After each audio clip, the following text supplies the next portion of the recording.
here.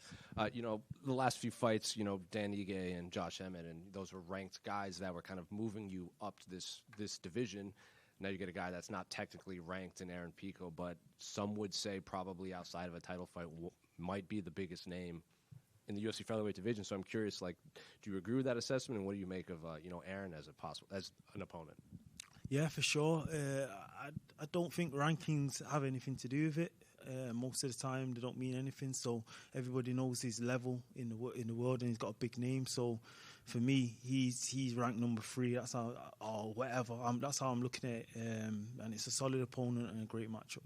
Did you watch much of Aaron in Bellator and PFL and everything when he was over there? Because he is that unique. He didn't have a career before Bellator. He was 0-0 when he signed with Bellator. So I guess how much of him did you watch back then? Yeah, I watch MMA across the board. I'm an MMA fan. So yeah, I've watched his fights from earlier. I've watched his wins. I've watched his losses. So yeah, I know about him. And, when he was in here and he said, he's now officially, he can feel like a UFC fighter, because for so long fans would come up to him and he'd tell them he trains MMA and they think he's in the UFC. They never heard of Bellator. They never heard of PFL. We've seen guys like, Pitbull came over and Patchy Mix came over, and there might have been UFC jitters, like maybe the spotlight got to them. So I'm curious, do you think that that's real? And do you think Aaron would even feel that? Because he seems like a guy that has been in the spotlight since before he even moved over to MMA. Yeah, well, that's it. Everybody's different. Everybody handles pressure differently as well. So I'm not banking on that to happen, but it's a possibility. This is the biggest show in the world, and what an arena to make your debut. So yeah, that could play a factor.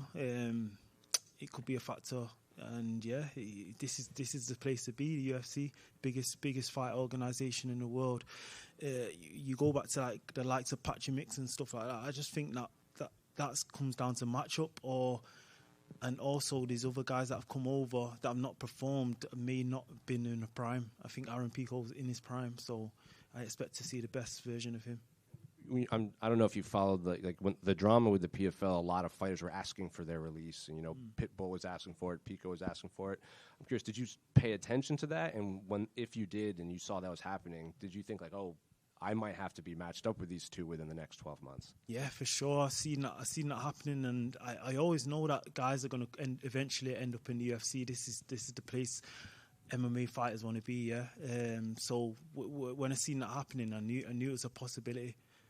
And the cream rises to the top. So I knew from when I seen him fight years ago, I knew that one day he'll be in the UFC as well. And this is, relatively, I guess, short notice, because you didn't, he was supposed to fight in July and now he's fighting in August. Did you know how far back in advance did you know that you might be fighting Aaron Pico on this card? Yeah, 3 weeks ago. 3 weeks ago. So 2 weeks of training. But like I've said in previous interviews, I train all year round. I'm a true professional. So for me, it's not getting off the couch or not coming back from injury or whatever. I've been training, so I'm ready to go.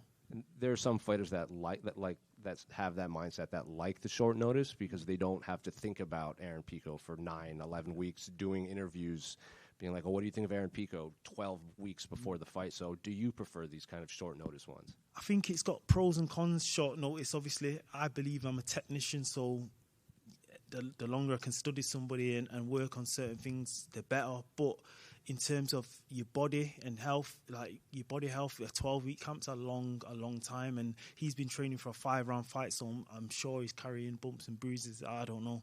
But yeah, mentally, I don't want to be waking up thinking about the same guy for 12 weeks. So that's a blessing. I feel good physically and mentally. So yeah, we're all good. Just last one for me. When Aaron was in here, he's saying, we asked him, did the UFC promise you a title fight with a win here? And so our same question, did the UFC promise or make any promise to you about possibly fighting for the belt with a win over Aaron Pico? I don't know. I've just got to win and see.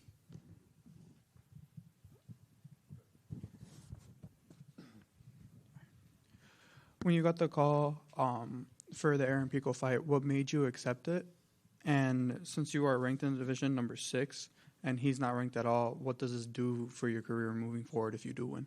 Yeah, for me, it was a big card and a big spot on a big card, pay-per-view card, co-main event. Like, how can I turn that fight down? And obviously, he's got a big name. It's not like it's a nobody coming into the UFC and they're asking me to fight. I mean, this is a big name that I'm fighting. And beating Aaron Pico is going to put me into that number one contender spot. He was supposed to fight Movsar, like you know, and Movsar got hurt or sick or whatever happened. But so I'm the replacement now. So this is the number one contender fight. Aaron's been finished in 3 of his last 4 fights. Not 3 of the last 4 fights, but 3 of his last 4 losses, sorry. And one of them was by injury. Are you looking for a finish in this fight, or are you just looking to win by any means? I would always love to finish a fight, always, but however I win, it doesn't matter to me. I just want to come out with a win and put on an exciting fight, and that's my goal. Lerone, sorry. You win this fight, you'll be in a very small group of fighters who have never lost in their first 10 UFC fights. That includes Khabib Nurmagomedov, Anderson Silva, some of the all-time greats. I guess, what would that mean to you to get into that special echelon of fighters who went 10 fights to start their career without a loss? Yeah, it sounds cool. It sounds cool on your resume, but my ultimate goal is to get to the title. So whatever happens to get there, it happens. I just need to reach my goal, and that's it. Yeah. Do you feel like you're not getting your respect for what you've done coming into this fight? Like, we see Alexander Volkanovski is kind of picking, some shots at Pico and stuff, saying you'd mop the floor with him. Doesn't really seem to be talking too much about you. What do you make of that? It don't really bother me, to be honest. I think from what I've seen, they've had a back and forth. Well, Pico's come out and said some things about you beat Alex Volkanovski, and he's just responding. So to me, that's all noise to me. I've got to focus on the fight on Saturday night. Yeah, Lerone. I'd ask Aaron this question as well. What is your opinion? I know you said you got to focus on the fight and you don't pay too much attention in the background, but like, obviously the fans are loud, they're in the building, and like you kind of embraced it in the Josh Emmett fight in the Apex. You said, come on, like, bring it on, boo me, right? We seen with the Patchy mix and the Mario Batista fight, it was kind of that scenario where one guy was getting booed, the UFC guy, and the Bellator guy came in. But as soon as the fight played out, the script got flipped, and all of a sudden they're cheering for Mario Batista. So on your end, like, when you come out to the press conference tomorrow, are you expecting to be booed? Are you expecting cheers? Or does it not matter to you at all? I probably prefer to get booed, to be honest. I got booed in my debut fighting a Russian fighter in Abu Dhabi, and that just give me fire. You feel like you're fighting for your life, and that's when you switch on. Did you get what I'm saying? So I don't mind if I get booed or cheered. It doesn't matter to me. For me, I'm fighting on enemy territory. He's American, right? So I'm more than likely going to get booed, if anything. I was just going back to the Josh Emmett fight. Like, when you're in the cage, and like, especially if it gets amplified in an arena like that, you go in there with a strategy, and like, with a guy like Josh Emmett, you're trying not to get, hit by that big hook or that big overhand. Of course. In an arena, when it does get amplified like that, is there a part of you that's like, oh man, I'm ready to just like throw down and, you know what, like, fuck it, I'm going to play into the crowd a little bit? Or are you 100% locked in on that game plan? I think I'm laser focused, I'm properly laser focused. For me, once I'm in that cage, I feel like it goes silent. It's like it's silent, and all I see is me and him. I don't even see the crowd, and I'm locked in. So for me, that's not going to bother me. I've been there, fought in front of big crowds, you get me? So. Just over here, obviously I know you got the co-main event, your fight to think about. Yes. But I just want your thoughts on the actual main event. Who you got in that one? Oh, it's a massive fight, great fight, and part of me, not even wishes, but part of me wants to be a fan in attendance to watch that fight. It's a great fight, but I don't know. It's very 50-50. Hamzat seems like an anomaly to me, the way he's dominated everybody. I've seen a stat before that nobody's lasted over a minute without getting taken down from him. So we'll see what happens in that fight. I just want to see a good fight. Just a couple from me over here. Yeah. Were there any other fights in the works for you before you took this opportunity against Pico? Nah, I've been asking for a fight. Obviously, wanted to stay active from not fighting into the whole of 2022. Since that happened, it's just changed my whole mindset. I want to be active as much as possible before this thing's done. So, was waiting on the UFC to give me an opponent, but it seemed like everybody in front of me was injured, and this was the best opportunity possible.